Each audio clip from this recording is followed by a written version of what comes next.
उठा विचारों का, जाग उठी सृजन की चेतना, आज इस पावन धरा पर उतर आई हृदय में संवेदना।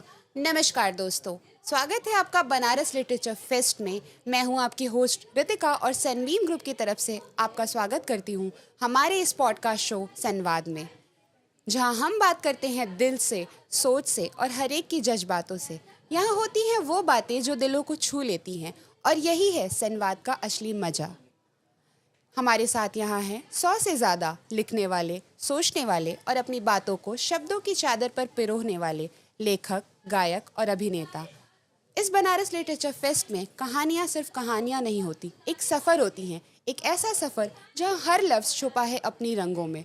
तो चलिए शुरू करते हैं वो यात्रा जहाँ हम सब मिल के सोचेंगे और समझेंगे कि कैसे यह शब्दों का जहाँ हमें एक नई रोशनी दे सकता है। हमारे संवाद के इस सफ़र को खास बनाने के लिए आज हमारे बीच मौजूद है एक ऐसी अद्भुत गायिका जिनकी आवाज़ में बनारस की संस्कृति और बसंत की मिठास दोनों ही झलकती है। श्रीमती मालिनी अवस्थी जी, मैम आपका बहुत बहुत धन्यवाद हमें अपना बहुमूल्य समय देने के लिए। मैं आपकी अत्यंत आभारी हूँ।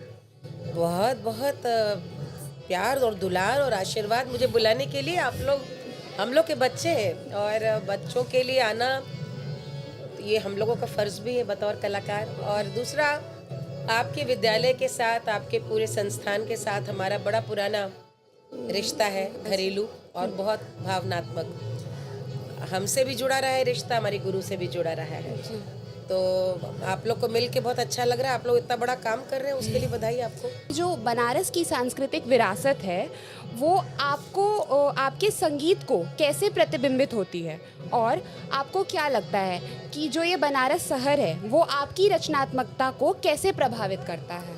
मैं ही बनारस हूँ। ओके।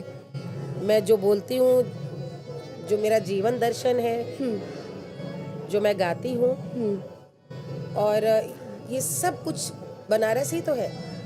बनारस जीवन जीने की ऊर्जा देता है। बनारस प्रत्येक क्षण उल्लास की तरह, उत्सव की तरह जीने का आशीर्वाद देता है। मैंने अपने जीवन में सब आत्मसात किया है। साथ ही साथ ये कबीर की धरती है, महादेव की धरती है, जहाँ पर प्रतिक क्षण महादेव ये संदेश भी देते हुए चलते हैं कि सब कुछ क्षणभंगुर है।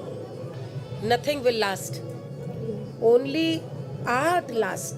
सिर्फ कला ही स्थायी रह पाती है अंत तक। तो ये बनारस की सबसे बड़ी चीज़ है जो मैंने सीखी। मुझे कितने लोग कहते हैं आपको देखकर लगता है कि सीधे बनारस से आ रही है, तो वो और दूसरा, गाना बजाना जहाँ तक है, जाहिर है मेरी गुरु जिनसे सीखा मैंने, गिरजा देवी जी बनारस से थी, 20 साल सीखा मैंने। और यही गंडा बंधन हुआ मेरा 2006 में। लेकिन अब इतना बरस, इतना समय बीत गया है। ये मेरा सौभाग्य है कि बनारस बहुत बड़ा विशाल हृदय है। काशी ने बहुत सारे कलाकारों को सुना है। काशी एक ऐसे ऐसे कलाकारों से माला गुथी हुई है, काशी के महादेव बाबा और गौरा यानी कि हमारी अन्नपूर्णा जी, उनके गले में, कंठ पे काशी के एक से एक श्रेष्ठ कलाकारों का की मालिका पड़ी हुई है। लेकिन वहाँ पर ये स्वीकार्यता पाना कि बनारस के लोग भी आपको उतना माने और प्यार करें, ये मुझे लगता है किसी भी कलाकार का सबसे बड़ा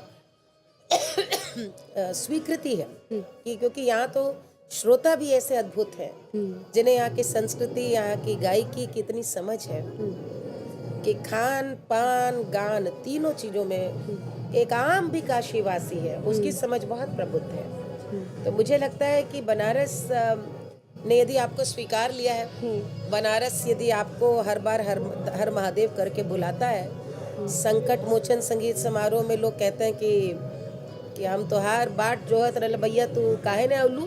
हाँ। तो ये जो बात है कि कजरी बीत गई, सावन बीत गया और लोग कहे कि अरे कोनो चक्कर नहीं लगा त्योहार, तो ये मिर्जापुर कैला गुलजार हो, सून कैला बलमू, जब इस तरह से लोग बोलते तो लगता है कि बनारस का आशीर्वाद। तो मुझे तो लगता है कि बनारस को यदि निकाल दे मुझ में से तो मैं तो कुछ हूँ ही नहीं। बड़े कम अल्फाजों में बहुत ही महत्वपूर्ण बात कह दी है आपने।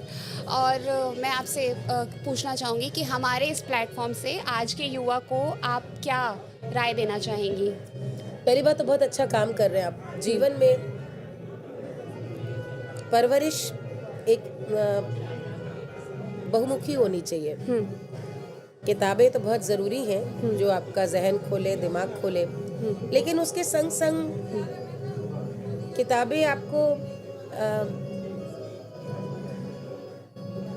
यदि दिमाग खोल रही तो अच्छी बात है।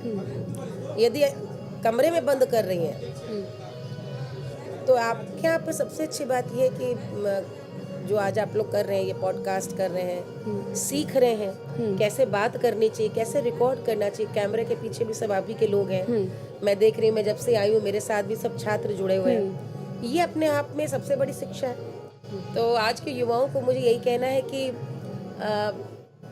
ये आप लोगों के लिए जीवन का सबसे अच्छा समय है इतिहास में। मतलब this is the best time to be young. Yes, क्योंकि आप आज कोई सीमा नहीं है कि आप क्या करना चाहें। कोई संसार में माता पिता मना करने वाले नहीं कि ये नहीं कर सकते। एक समय में आर्थिक समस्या आड़े आती थी, अभी लोन्स हैं, बैंक्स हैं, लोग सहायता भी करते हैं, और ऐसे इंस्टीट्यूशंस भी हैं जो मेधावी बच्चों को सहायता करते हैं। तो जिनके परिवार में संगीत नहीं, वह बच्चा आज कह सकता है कि मुझे गायक बनना है, माँ बाप कहेंगे हाँ ठीक है। तो मुझे लगता है कि ये बहुत सौभाग्यशाली समय है। लेकिन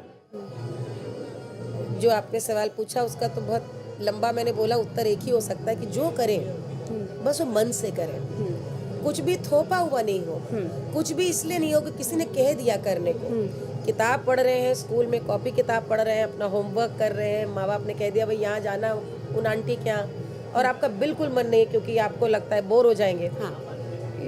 you relate to that, right?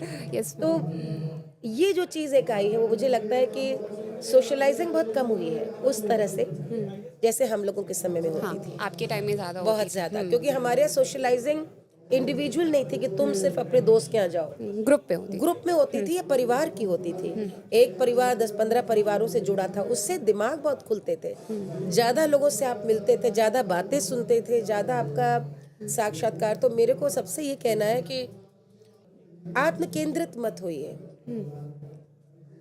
Don't become to introvert, या मिक्स अराउंड। क्योंकि हम और हमारे संस्कृति की श्रेष्ठता सामाजिकता में है। हम समाज से ही ऊर्जा लेते हैं और समाज को ही देते हैं।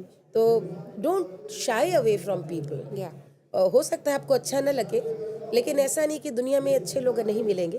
उनसे मिले, उनसे जुले। मैं इसलिए बता रही हूँ कि फिर बाद में काम का इतना स्ट्रेस होता है, then you find your alone.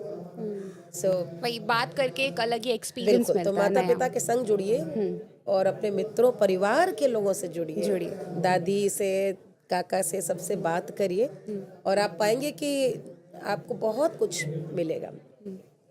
Banaras literature fest में एक खास एपिसोड हमें देने के लिए आपका बहुत बहुत धन्यवाद, और आप सभी दर्शकों का बहुत बहुत धन्यवाद हमारे साथ यहाँ तक जुड़े रहने के लिए। जय हिंद, मिलते हैं अगले एपिसोड में।